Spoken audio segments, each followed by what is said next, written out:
देखिए, ऐसे तो मैंने ऐसी बहुत सी वीडियो बना चुका हूँ और यूट्यूब पर छोड़ चुका हूँ, मगर एक ही बात को मैं बार बार अलग अलग अंदाज से, अलग अलग ढंग से, अलग अलग पहलू से, अलग अलग एंगल से बोलता रहता हूँ। बात एक ही होती है, दो बात होती नहीं है, और एक ही की बात होती है, दूसरे की बात होती नहीं है, क्योंकि एक ही है, दो है नहीं, दूसरा है नहीं। अब उसकी बात को कैसे समझाया जाए, कैसे समझ में लाया जाए, जो लाशऊर है उसे शऊर में कैसे लाया जाए, जो समझ से बाहर है उसको समझ के अंदर कैसे लाया जाए, किस एंगल से, किस पहलू से, किस तरीके से आपके अंदर ये बात को डाला जाए, बस यही कोशिश मेरी रहती है। क्योंकि ज़रूरी है जानना, लाशऊर शऊर से बाहर है, उसको शऊर में लाना है। लाशऊर का मतलब हुआ आपके होश से बाहर है, आपके होश में उसको लाना है, आपके नज़र से दूर है, आपके नज़र में उसको लाना है, आपके मुट्ठी से दूर है, आपके मुट्ठी में लाना है, आपके पकड़ से दूर है, आपके पकड़ में लाना है। बस, या आपकी समझ उससे दूर है, या आपकी पकड़ उससे दूर है, या आपकी नज़र उससे दूर है। कहा नहीं जा सकता है कि दूरी क्यों है, दूर क्यों है। समझ से वो दूर है या समझ उससे दूर है, नज़र से दूर है या नज़र उससे दूर है, पकड़ से दूर है या पकड़ उससे दूर है, मुट्ठी से दूर है या मुट्ठी उससे दूर है, मगर दूर है। उसी को करीब लाना है, उसी को नज़दीक लाना है, या उसी के करीब जाना है, उसी के नज़दीक जाना है, उसी को पाना है।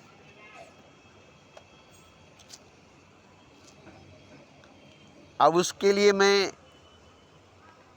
शब्द का इस्तेमाल करता हूँ, लफ्ज़ों का इस्तेमाल करता हूँ। हालांकि शब्द में लफ्ज़ में तो आएगा नहीं, शब्द से लफ्ज़ से परे है वो, लेकिन उसे शब्द में लफ्ज़ में तो ला नहीं सकते, मगर लफ्ज़ में शब्द में हम समझा सकते हैं। और जब आपको समझ में आ जाएगी तो आसान हो जाएगा। समझ ही ज़रूरी है, समझना ही ज़रूरी है।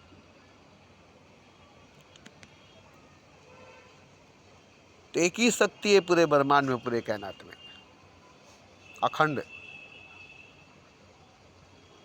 अनंत, अजीम, सुपर पावर, जो खंड खंड नहीं है, टुकड़ा टुकड़ा नहीं है। जैसे कि सूरज की धूप कहीं टुकड़ा टुकड़ा तो नहीं है, एक ही आकाश कहीं टुकड़ा टुकड़ा तो नहीं है।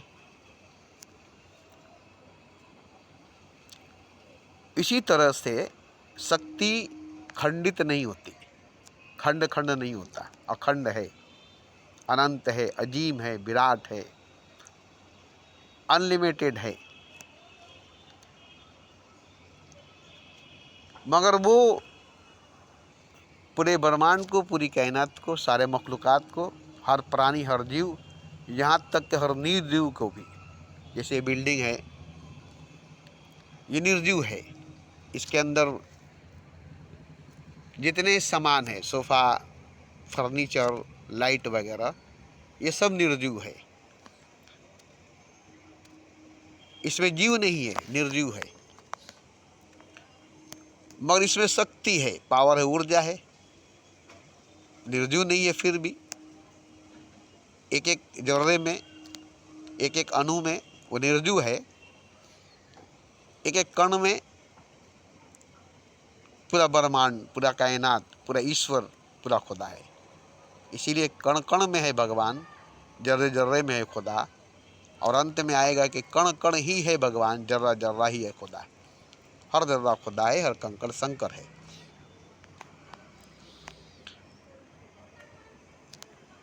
तो शंकर जो है कंकड़ के रूप में बिखरा पड़ा है, खुदा जो है जर्रे के रूप में बिखरा पड़ा हुआ है, और कोई नहीं जानता है कि ये खुदा है। पैरों को नीचे, सर के ऊपर, बदन के ऊपर धूल गर्दो गुबार, ये सब एक ही है, ईश्वर, खुदा, गॉड, सुपर पावर। मगर इसका ज्ञान, इसका बोध किसी को नहीं है। जैसे कि हर प्राणी के अंदर, हर जीव, हर मखलूकात, हर शय के अंदर काम ऊर्जा, सेक्सुअल पावर, ये तो सबको समझ में आती है। ये तो सबको समझ में आती है, इसको बताना मुश्किल नहीं है, इसको जानना मुश्किल नहीं है। हर स्त्री पुरुष, हर नार मादा, हर मेल फीमेल में अपने उम्र के हिसाब से ये जागती है। यही वो सुपर पावर है, यही वो आनंद शक्ति है, यही वो अजीम शक्ति है, यही वो अजीम ताकत है जिसके बस में पूरा संसार है, पूरा ब्रह्मांड, पूरी कायनात, सारे गुलास की है। इस पर किसी का बस नहीं, इस पर किसी का जोर नहीं, और ये सभी को मिली है, और इसी से सब मिला है, इसी से सब पैदा हुआ है, और इसी से सब पैदा हुआ है।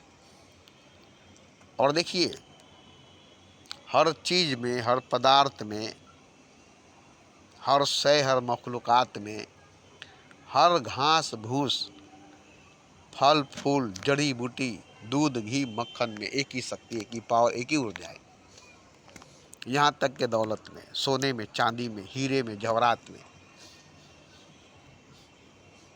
एक ही शक्ति, एक ही पावर, एक ही ऊर्जा है। नहीं जानने की वजह से मालूम नहीं है। हम भी नहीं जानते थे, हमें भी मालूम नहीं था। तो वो शक्ति हर 12 वर्ष की उम्र में शरीर को मिलती है, खाने पीने में, अनाज में, फल में, फूल में, जड़ी बूटी में, वो आपके शरीर में आती है। माँ के दूध से, गाय के दूध से आपके शरीर में आती है, और शरीर में वो शक्ति बन करके हड्डी, मांस, खून बन जाती है। वही आपको दौड़ाती है, भगाती है, दिन भर मेहनत कराती है, दिन भर खटाती है, उसी से दिमाग चलती है। वही शक्ति दिमाग में काम करती है तो बुद्धिमान हो जाते हैं। वही शक्ति शरीर में काम करती है तो शक्तिमान हो जाते हैं। वही शक्ति मन में काम करती है तो मन मस्त हो जाती है।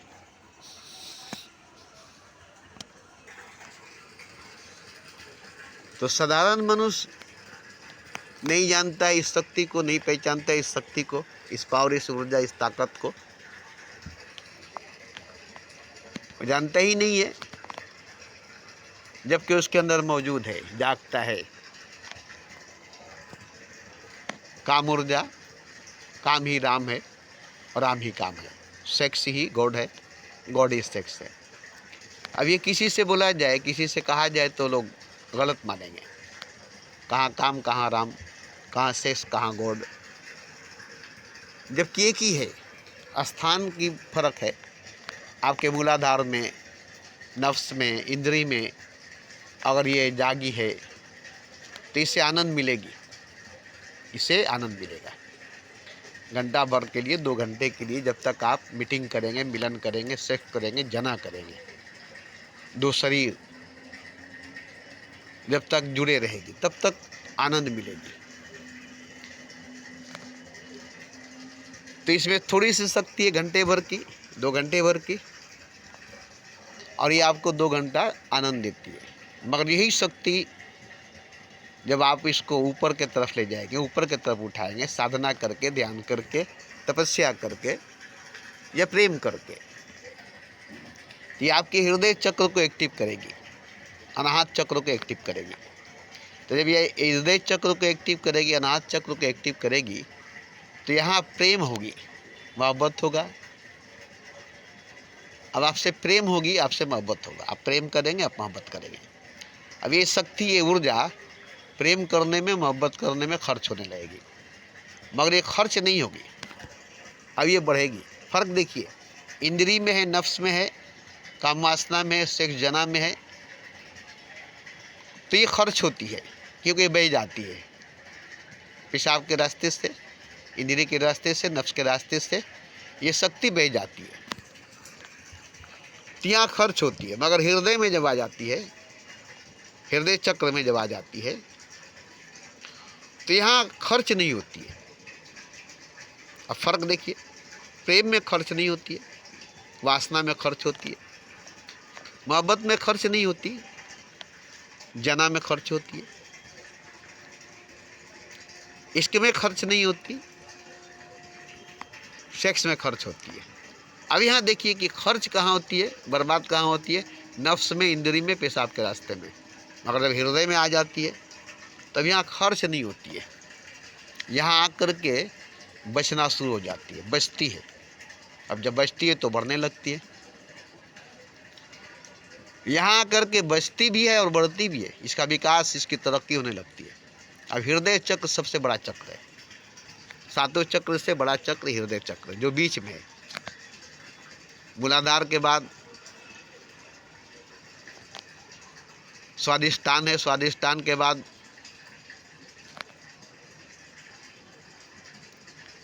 एक और चक्र, उसके बाद हृदय चक्र, उसके बाद कंठ, उसके बाद आज्ञा, उसके बाद शास्त्र चक्र। तो हृदय चक्र जो है, ये सातों चक्रों से ज़्यादा बड़ा है, ये बीच में, मध्य में है, सीने में है। अब यहाँ जब चक्र एक्टिव हो जाती है तो काफ़ी शक्ति बढ़ती है, जगह मिलती है पूरे सीने में।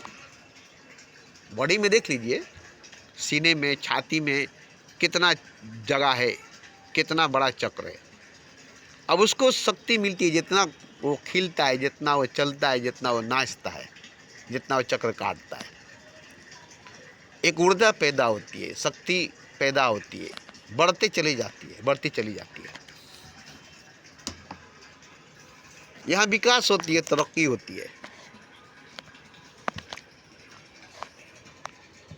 अब ये नीचे नहीं गिरेगी, यहाँ से नीचे गिरने का रास्ता नहीं है, यहाँ से बहने का रास्ता नहीं है, यहाँ से खर्च होने का रास्ता नहीं है, यहाँ से बर्बाद होने का रास्ता नहीं है। यहाँ बहुत दिनों तक रहेगी। साधना करेंगे, ध्यान करेंगे, तपस्या करेंगे, प्रेम करेंगे, सेवा करेंगे,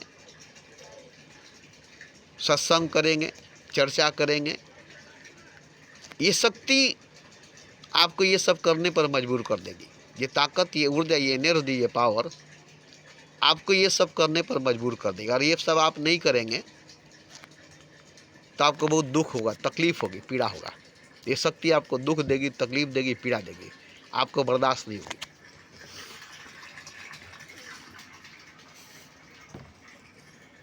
तो मजबूरन आपको हंसना होगा, गाना होगा, नाचना होगा, झूमना होगा, रोना होगा, सत्संग करना होगा, बकर बकर करना होगा, जिक्र करनी होगी, चर्चा करना होगा। ये सब आपको मजबूरन करना पड़ेगा, ये मजबूर करेगी आपको करने के लिए। लोगों से मिलना होगा, सेवा करना होगा, ये आपको मजबूर करेगी। अगर नहीं करेंगे तो छाती फट जाएगी, सीना फट जाएगा, कलेजा फट जाएगा, बर्दाश्त नहीं होगा। ये शक्ति बहुत बड़ी शक्ति है, ऊर्जा बहुत बड़ी ऊर्जा है, अनाहत चक्र। ये जब चालू हो जाएगी, एक्टिव हो जाएगी, तो फिर आपका बॉडी, आपका जिस्म बहुत पीड़ा में मुब्तला हो जाएगी, दर्द में मुब्तला हो जाएगी।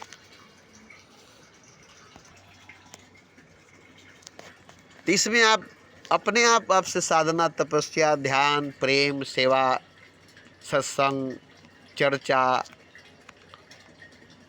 अपने आप आपके मुख से, जुबान से चलने लगेगी, होने लगेगी या करने लगेंगे। दुनिया आपको पागल कहेगी या कोई आपको साधु सन्यासी कहेगा, मस्त कहेगा, बाबा कहेगा, कोई आपको कुछ ना कुछ जरूर कहेगा। ये सब बात सुन करके किसी को अच्छा, किसी को बुरा लगेगा, किसी को सच्चा, किसी को झूठा लगेगा, किसी को बकवास, किसी को ज्ञान लगेगा। तो ये चक्र जब खुलेगी, एक्टिव होगी, तो आपकी जीवन में, आपकी ज़िंदगी में बदलाव, परिवर्तन, चेंजिंग आ जाएगी। अब यहाँ से आपकी रूह जो है, आपकी आत्मा जो है, अब वो जाग जाएगी, क्योंकि आपके सीने में रूह है, आत्मा है, और यहाँ हलचल, तूफान, क्रांति, इनकलाब, इतनी शक्ति, इतनी ताकत, इतनी ऊर्जा जाग गई है कि अब सोई हुई रूह, सोई हुई आत्मा को जागना ही पड़ेगा। शक्ति का धक्का लगेगा, ताकत, ऊर्जा, पावर, एनर्जी का झटका लगेगा। अब वो सो नहीं पाएगा, उसे नींद नहीं आएगी, उसको जागना पड़ेगा। जन्मों जन्मों का सोया हुआ आत्मा, जन्मों जन्मों की सोई हुई रूह की नींद टूट जाएगी।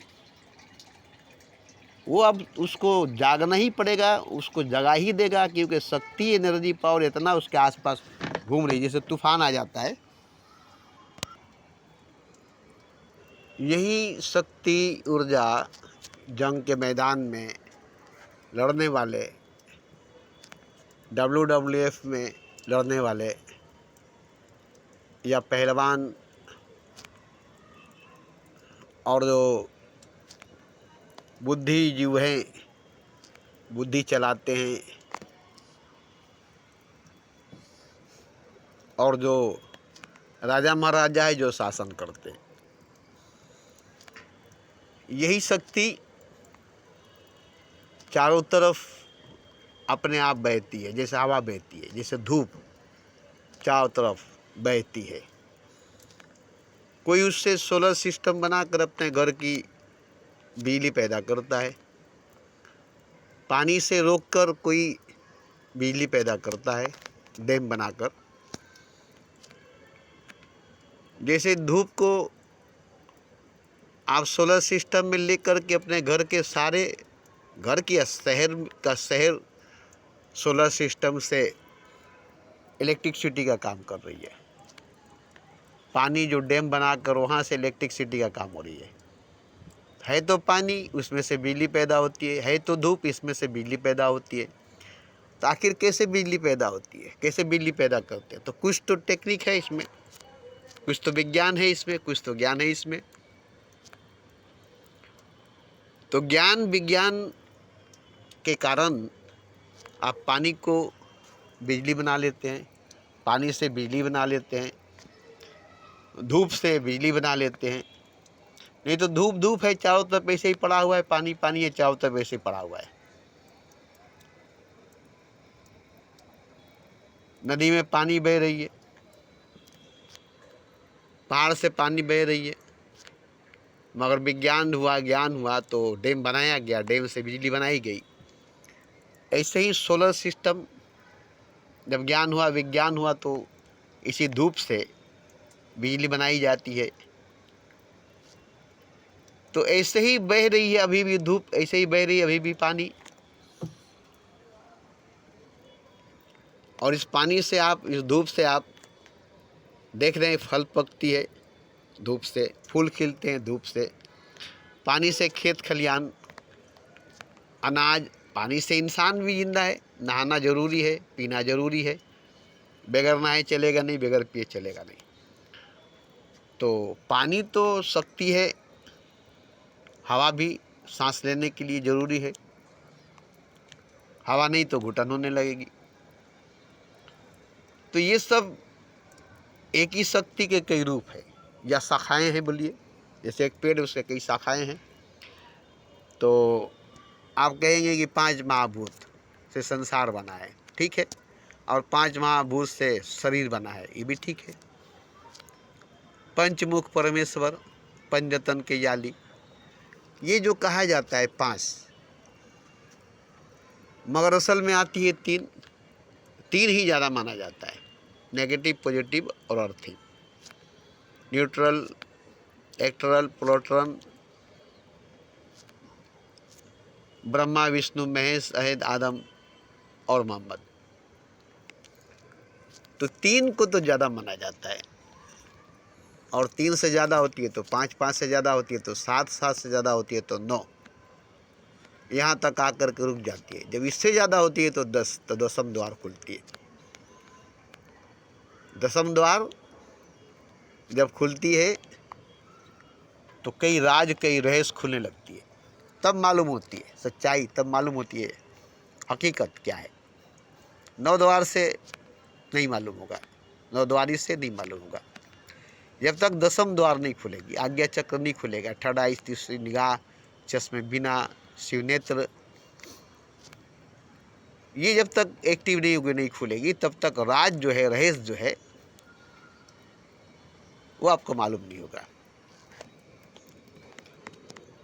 तो ये आपके अंदर पहले हृदय चक्र में शक्ति जाएगी, बढ़ेगी, फिर कंठ चक्र में आएगी, जिससे आप सत्संग वगैरह करेंगे, कथा वाचक बनेंगे, आपकी कथा में स्वाद आएगी, लज्जत आएगी, शक्ति आएगी। जैसे मोहम्मद रफ़ी, लता मंगेशकर को देख रहे हैं ना, इनकी आवाज़ में बस गीत कोई भी दे दीजिए, आवाज़ माने रखती थी। कैसे भी गीत थी उससे कोई मतलब नहीं था, आवाज़ थी रफ़ी की, लता की, मुकेश की। ये तीन हस्तियों की आवाज़ दिलों को छूती थी, रूहों को छूती थी। तो इनकी हृदय चक्र एक्टिव थी, कंठ चक्र एक्टिव था। यही वजह थी कि इनकी आवाज़ लोगों के दिलों पर छाप बन करके रह जाती थी, रूहों तक पहुंच जाती थी। एक गीत ऐसी भी है, गाई गई है, जो रूह तक पहुंच गई है, रूह तक को छू ली है। तो ये शक्ति, ये ऊर्जा, ये पावर, ये एनर्जी साधारण लोगों के हाथ से बेकाबू हो जाती है, साधारण लोगों के हाथ में नहीं आती है। इसलिए साधारण लोग इस शक्ति को बच्चा पैदा करने में, सेक्स जाना, मीटिंग, मिलन करने में, संसारिक जीवन बिताने में और दिन भर भाग दौड़ की ज़िंदगी जीने में इस शक्ति को लगा देते हैं, क्योंकि साधना, तपस्या, ध्यान नहीं करते।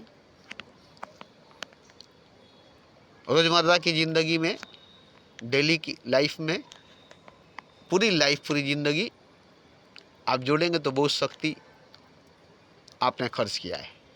बचपन से मृत्यु तक, पैदाइश से मौत तक, सिर्फ शक्ति ही से आप चले हैं।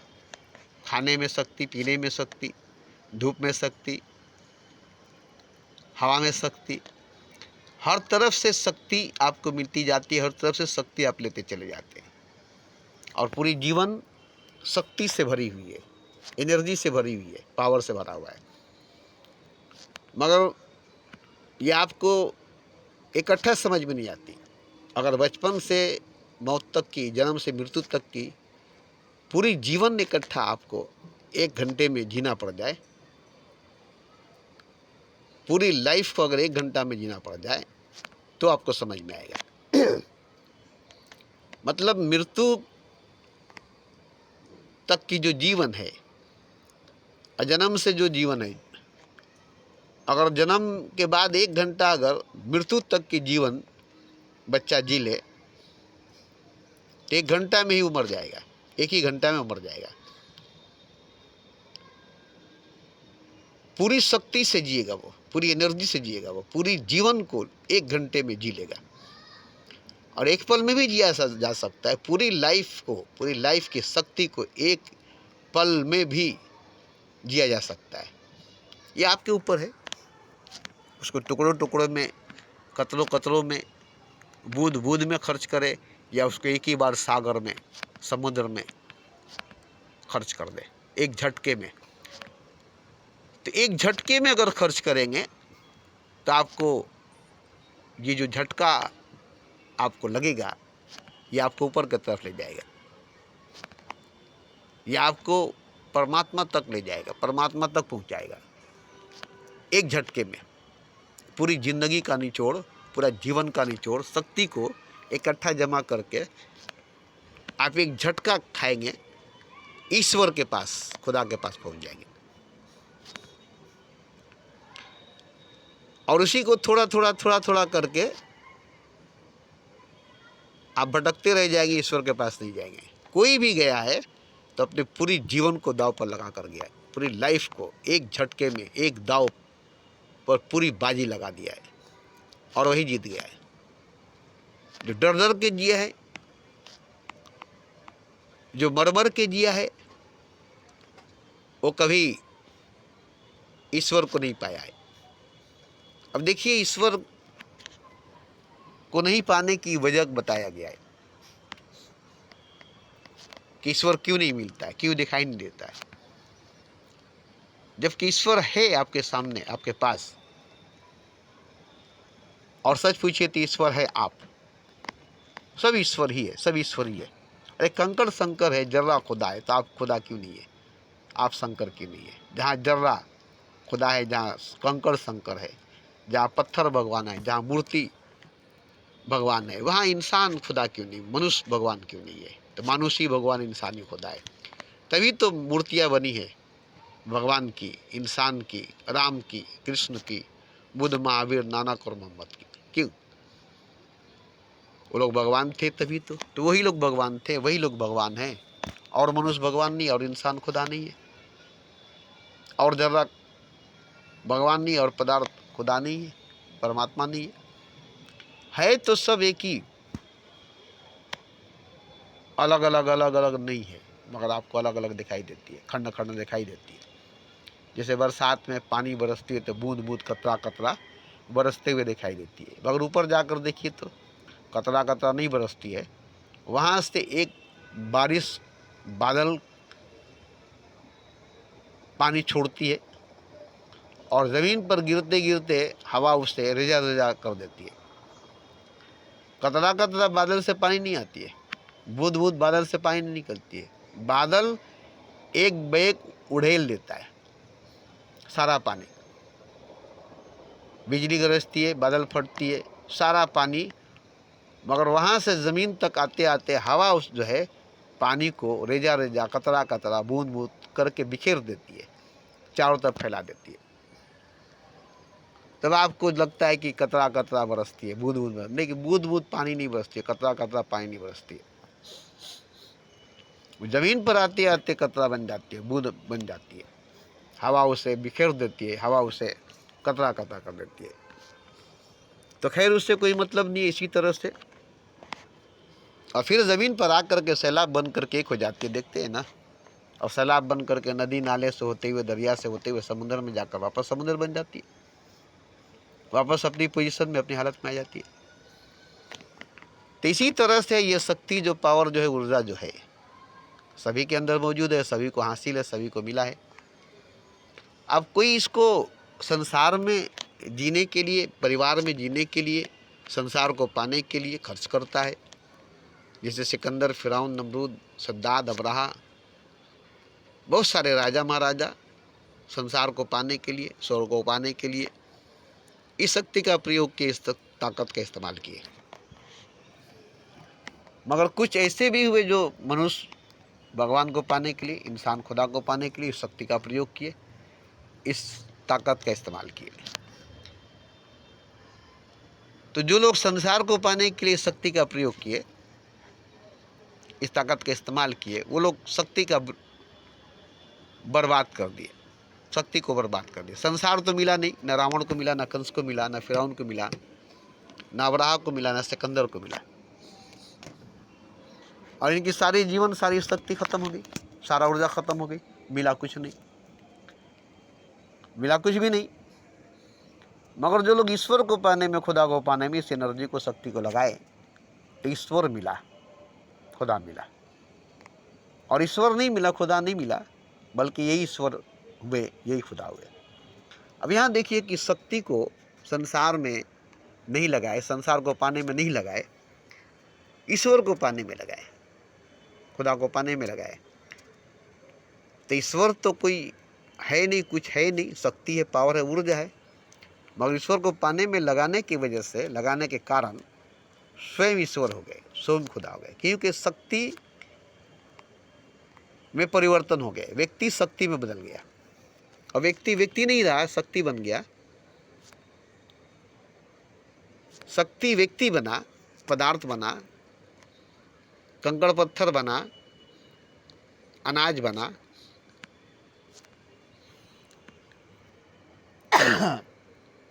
पांच महाभूत बना, ब्रह्मा विष्णु महेश बना। यही तो तीन शक्ति, ब्रह्मा विष्णु महेश, अहद आदम मोहम्मद, नेगेटिव पॉजिटिव अर्थिंग। अब शक्ति का रूपांतरण हुआ तो शक्ति ही पदार्थ बना, पदार्थ ही परमाणु बना, परमाणु ही बम बना। और ये बिल्डिंग वगैरह जो है ये सब शक्ति बना।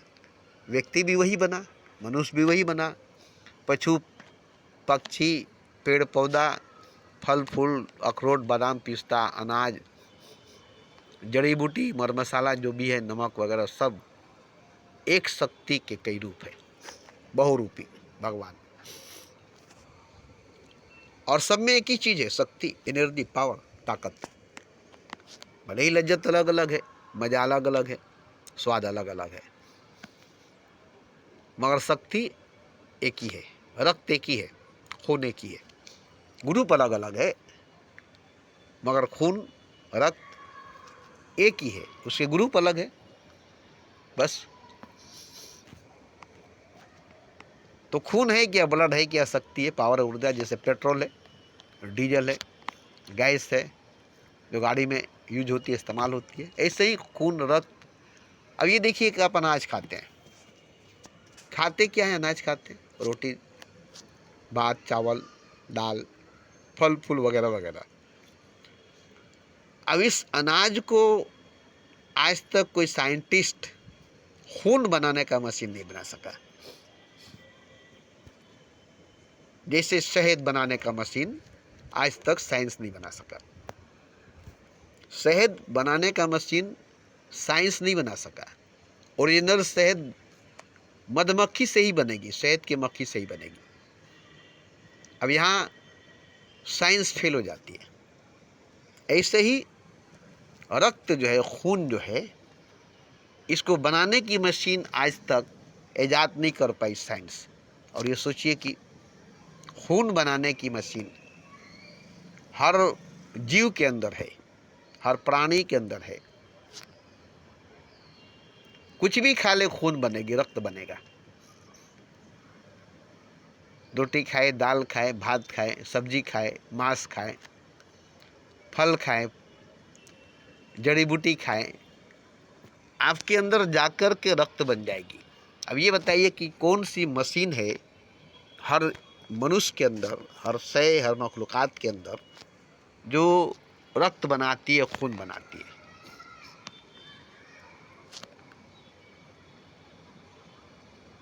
तो खून बनाने की, रक्त बनाने की, ब्लड बनाने की मशीन जीव के अंदर है, निर्जीव के अंदर नहीं है। पेड़ पौधों के अंदर भी है, पशु पक्षी के अंदर भी है, मनुष्य के अंदर भी है, इंसान के अंदर भी है, शरीर के अंदर है। तो ये शारीरिक शक्ति, शारीरिक बल, इसके बाद मानसिक बल, बुद्धि बल, ये तीन हिस्सों में बढ़ जाती है। शरीर, मन और बुद्धि है तो एक ही, शरीर मन और बुद्धि। आत्मा अलग चीज है, रूह अलग चीज है। न वो शरीर है, न वो मन है, न बुद्धि है। वो परमात्मा का तत्व है, वो परम तत्व है, वो परमात्मा का अंश है। इसलिए आत्मा का जन्म, रूह की पैदाइश किसी माता पिता से नहीं हुआ। और उसको रक्त, खून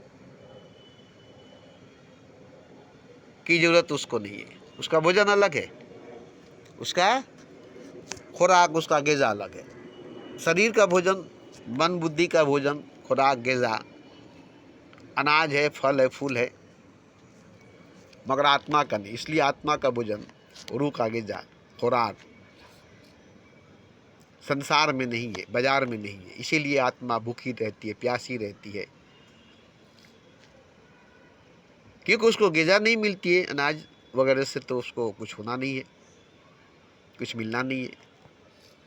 तो उसकी ग़िज़ा जो है, उसका खुराक जो है, उसकी शक्ति, उसकी एनर्जी, उसकी पावर जो है उसी के भीतर, उसी के अंदर मौजूद है, बाहर नहीं है, बाहर नहीं है। शरीर को बाहर से, बॉडी को बाहर से, जिस्म को बाहर से लेना पड़ता है, भोजन, ग़िज़ा, खुराक, दवा, ऊर्जा, शक्ति लेनी पड़ती है, मगर आत्मा को बाहर से नहीं लेना है। आत्मा के भीतर ही सोई हुई शक्ति है, आत्मा की सोई एनर्जी है, आत्मा की, उसी के अंदर, उसी के भीतर। अब आत्मा की शक्ति, रूह की ताकत आत्मा ही के अंदर, रूह के अंदर ही मौजूद है। उसे ग़िज़ा की, खुराक की जरूरत नहीं है, उसको खाने पीने की जरूरत नहीं है, बस उसको जागना है, बस उसको जागना है। जागेगी आत्मा, जागेगी रूह, तो अपने भीतर की कमजोरी को, दुर्बलता को दिखेगी, और फिर वो अपने भीतर की शक्ति को, ऊर्जा को जगाएगी, बढ़ाएगी। धीरे धीरे धीरे धीरे आत्मा की शक्ति, एनर्जी, पावर, ऊर्जा बढ़ते लग चली जाएगी, और वही आत्मा महात्मा बन जाएगा। उसकी शक्ति इतनी बढ़ जाएगी कि महान हो जाएगा, उसके अंदर महानता आ जाएगी। फिर शक्ति बढ़ेगी और वो बढ़ेगा, शक्ति बढ़ेगी, वो बढ़ेगा, और वही महात्मा परमात्मा बन जाएगा। अब जब वो परमात्मा बन जाएगा तो पहले से मौजूद है परमात्मा। क्या होगा कि महात्मा जो है, आत्मा जो है, महान हो गया। अब महान होकर के भगवान हुआ, तो पहले से एक भगवान मौजूद है चारों तरफ, बस उसमें जाके टच हो जाएगा। जैसे कतरा समुद्र में जाके टच हो गया, तो पहले से समुद्र मौजूद है, पहले से समुद्र मौजूद है, टच होते ही समुद्र हो गया। इसी तरह से परमात्मा तो पहले से मौजूद है। अब आत्मा जो है उससे कट गया, उससे हट गया, उससे दूर हो गया। अब जैसे जैसे करीब जाएगा वो बढ़ता चला जाएगा, महान होता चला जाएगा, और महान होकर के ही आत्मा महात्मा होकर ही परमात्मा में टच होगा, तो परमात्मा होगा। डायरेक्ट आत्मा परमात्मा में टच नहीं हो सकेगा, जैसे डायरेक्ट कतरा समुद्र में टच नहीं हो सकेगा। अगर हो भी जाएगा तो कतरा को पता नहीं चलेगा कि समुद्र हो गया, कतरा खो गया, नहीं। तो एक नदी के जरिए, नाले के जरिए बढ़ता फैलता चला जाएगा, फिर दरिया में मिल करके दरिया हो जाएगा। ये फैलना जान जाएगा, बढ़ना जान जाएगा, तब समुद्र में जा कर के फैल करके समुद्र हो जाएगा। तो इस तरह से कतरा सागर हो जाएगा, समुद्र हो जाएगा। लेकिन फैलना नहीं जानेगा, डायरेक्ट आसमान से बरसेगा और समुद्र में गिरेगा, तो वो कतरा समुद्र नहीं होता है, क्योंकि उसके अंदर फैलाव नहीं हुई, विकास नहीं हुई, बढ़ोतरी नहीं हुआ, गिरा सीधा सीधी, वो समुद्र नहीं हुआ और वो कतरा भी नहीं रहा, न कतरा रहा न समुद्र हुआ। इसी तरह से आत्मा अगर डायरेक्ट परमात्मा में लीन हो जाए तो आत्मा भी नहीं रहेगा और परमात्मा भी नहीं होगा। इसीलिए उसको विकास करनी पड़ती है, तरक्की करनी पड़ती है, दूर रह करके अपने आप को फैलाना पड़ता है, बढ़ाना पड़ता है। तो आत्मा महात्मा बनता है, तब परमात्मा से मिलता है और उसको तब परमात्मा मिलता है। आत्मा को परमात्मा कभी नहीं मिलेगा, आत्मा परमात्मा को कभी नहीं मिलेगा। और रूह को डायरेक्ट खुदा नहीं मिलेगा, खुदा को रूह डायरेक्ट नहीं मिलेगा, सवाल ही नहीं पैदा होता है। उसका जो बीच का जो गैप है वो रूह को मिलने नहीं देगा खुदा से, आत्मा को परमात्मा से मिलने नहीं देगा, जब तक ये महान नहीं होगा, महात्मा नहीं होगा। और जब महान हो जाएगा, महात्मा हो जाएगा, तब ये परमात्मा से मिलेगा तो परमात्मा हो जाएगा। यही तरीका है, यही रास्ता है। कोई भी सीधा सीधा आत्मा परमात्मा से मिलकर परमात्मा नहीं हो सकता। तो ये दूरी को तय करने के लिए उसे महान होना पड़ता है, महान होकर के भगवान होना पड़ता है। तो यही साधना, तपस्या, ध्यान, प्रेम है जो आत्मा को महात्मा, महात्मा को परमात्मा बनाती है। अब इस तरीके को अगर नहीं अपनाएंगे तो आत्मा भी नहीं रह जाएगा और परमात्मा भी नहीं रहेगा। आत्मा इधर खो जाएगा, परमात्मा उधर खो जाएगा। तो इसी को याद दिलाने के लिए मैं इससे बात बोलता हूँ, ताकि आपको समझ में आ जाए कैसे परमात्मा मिलेगा, कैसे परमात्मा से मिलेंगे, कैसे खुदा मिलेगा, कैसे खुदा से मिलेंगे। आप डायरेक्ट खुदा से मिलना चाहते हैं, डायरेक्ट परमात्मा से मिलना चाहते हैं।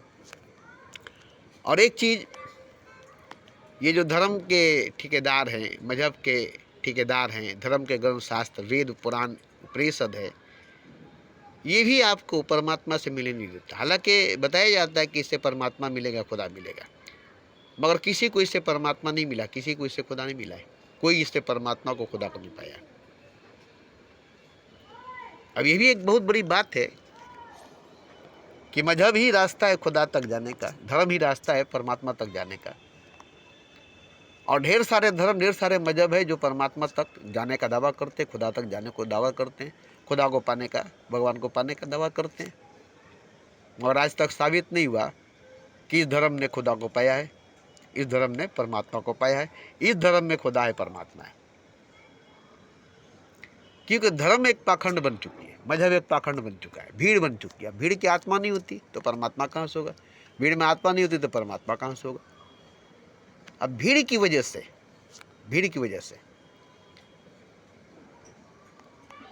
अब एक बहुत बड़ा भीड़ है धर्म, मजहब, और ये भीड़ जो है इकट्ठा एक साथ जमा हो जाती है इज्तिमा के शक्ल में, या कुंभ के शक्ल में, या हज के शक्ल में। मगर यही वजह से किसी को भगवान, किसी को खुदा नहीं मिलता, कोई भगवान को, खुदा को नहीं पाता। ये भी एक बहुत बड़ी बात है। हालांकि मिलना चाहिए, पाना चाहिए, मगर भीड़ में होता क्या है कि सब खो जाता है। सवाल तो ये है कि भीड़ में होना चाहिए, तो कोई होता नहीं है भीड़ में कोई होता नहीं है। भीड़ में सब खो जाता है। जितने ऋषि मुनि कुंभ में आए सब खोए हुए थे, एक भी बचे नहीं है। भीड़ उससे निकल जाती है, भीड़ उससे खो जाती है, भीड़ बन जाते हैं। अब भीड़ से खुदा को कोई लेना देना नहीं, भीड़ से ईश्वर को, परमात्मा को कोई लेना देना नहीं, क्योंकि भीड़ में आत्मा नहीं होती, भीड़ की आत्मा नहीं होती। भीड़ एक मुर्दा लाश का ढेर है, लाशों का ढेर है, मुर्दों का ढेर है। अब परमात्मा को भीड़ से क्या लेना देना, अब भीड़ को परमात्मा से क्या लेना देना। अब कोई इसमें से निकल जाता है, तन्हा हो जाता है, अकेला हो जाता है, भीड़ से बाहर आ जाता है, तो काफ़ी शक्ति उसके अंदर होती है, तब भीड़ से बाहर निकलता है। नहीं तो भीड़ उसे बाहर आने नहीं देगी। भीड़ में अपने आप को बचा रखा है, भीड़ में अपने आप को साबित रखा है। भीड़ उसे निगलने नहीं सकी, भीड़ उसे खाने नहीं सकी, भीड़ उसे खोने नहीं सकी, भीड़ में अपने आप को खोने नहीं सका। अब देखा कि भीड़ में आकर के भी हम भीड़ के हिस्से नहीं बने। हर तरफ, हर जगह बेशुमार आदमी, फिर भी तन्हाइयों का शिकार आदमी। अब देखा कि इतने भीड़ में हम तन्हा हैं, इतने भीड़ में हम अकेला हैं, तो ये भीड़ किस काम की? भीड़ किस काम की? तब वो भीड़ से निकल गया। जब भीड़ से निकल गया तब वो एकांत में, अकेले में, तन्हाई में बैठ गया। इसे भीड़ नहीं निकली, इसे भीड़ नहीं निकली। इसलिए अब करे तो क्या करे? अब एकांत में, तन्हाई में, अकेले में, गुफा में, जंगल में, पहाड़ में, कहीं भी उसे बैठना पड़ेगा, क्योंकि भीड़ में तो नहीं मिल सका, भीड़ में नहीं खो सका, अपने आप को खो नहीं सका। अब इसका होना ही जो है इसके लिए मुश्किल है, क्योंकि खो नहीं सका। नशा में खो जाता आदमी, बेहोशी में खो जाता आदमी, ख्वाब में, सपने में खो जाता आदमी, तो खो नहीं सका। यही इसके लिए दिक्कत हो गई, ये इसके लिए परेशानी बन गई।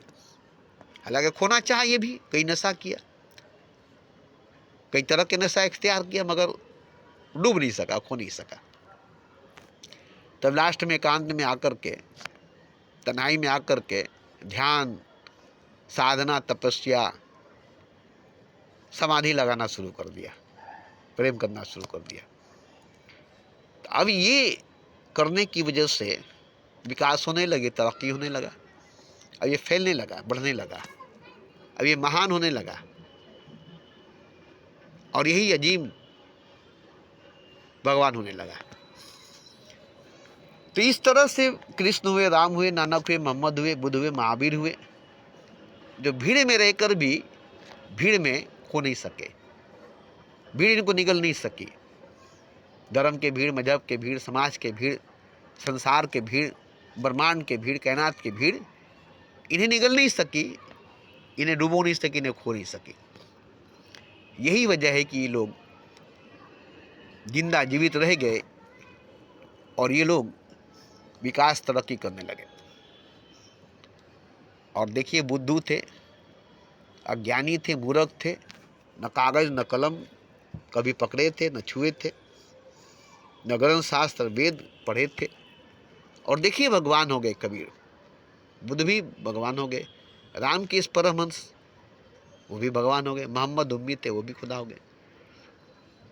क्योंकि ये लोग ग्रंथ शास्त्र वेद में उलझ नहीं सके, फंस नहीं सके, धर्म में, मजहब में, समाज में, बंधन में, रिश्ते नातों में बंध नहीं सके।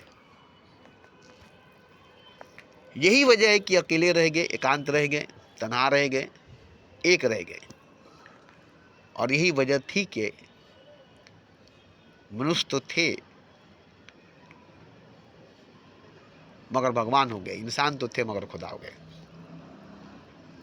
तो ऐसे ही कोई ऐसा इंसान जो भीड़ में जाकर खो नहीं सका, शराब में, नशा में, अय्याशी में, ऐश आराम मौज मस्ती में नहीं डूब सका, जैसे बुद्ध, जैसे महावीर, जैसे अशोक, ये सब राजा थे, ये लोग नहीं डूब सके, नहीं खो सके, इसलिए ये लोग भगवान हो सके। और जो डूब गया, खो गया, वो कुछ नहीं हो सका, कुछ न होने दिया मेरे होने ने, न होता मैं अगर तो खुदा होता। तो ये हर मनुष्य, हर इंसान के लिए आसान भी है, मुश्किल भी है, मरहले आसान भी है, दुश्वार भी है, दोनों चीज़ है। अगर आप मुश्किल रास्तों पर चले गए तो मुश्किल है, आसान रास्तों पर चले गए तो आसान है। ये नहीं कि मुश्किल ही है, आसान नहीं है, आसान ही है, मुश्किल नहीं है, दोनों चीज़ें। मुश्किल राहों पर चले गए, खतरनाक राहों पर चले गए तो मुश्किलें आएगी, खतरे आएंगे। आसान रास्तों पर चले जाएंगे तो मुश्किलें नहीं आएंगे, खतरे नहीं आएंगे। लेकिन एक चीज़ है, आसान रास्तों पर चलकर भी मंजिल पाई जाती है, मुश्किल रास्तों से गुजर करके भी मंजिल पाई जाती है। मगर होती क्या है कि मंजिल की खूबसूरती, हुस्न निखर जाती है खतरनाक रास्तों से, टेढ़े मेढ़े, उबड़ खाबड़, ऊंचे नीचे, उलझे हुए, कांटों से भरी, अंगारों से भरी रास्तों से गुजरने के बाद मंजिल हसीन बन जाती है, मंजिल हसीन बन जाती है, अजीब बन जाती है। और आसान रास्तों से जाते हैं तो मंजिल मामूली रह जाती है, मंजिल पर जाकर के उदासी छा जाती है, क्योंकि मंजिल में खूबसूरती नहीं आती, उसमें निखार नहीं आती। जैसे सोना आग में तप कर कुंदन बन जाता है। तो आप ही मंजिल है, आप ही मुसाफिर, आप ही रास्ता है। जब आप खतरों से,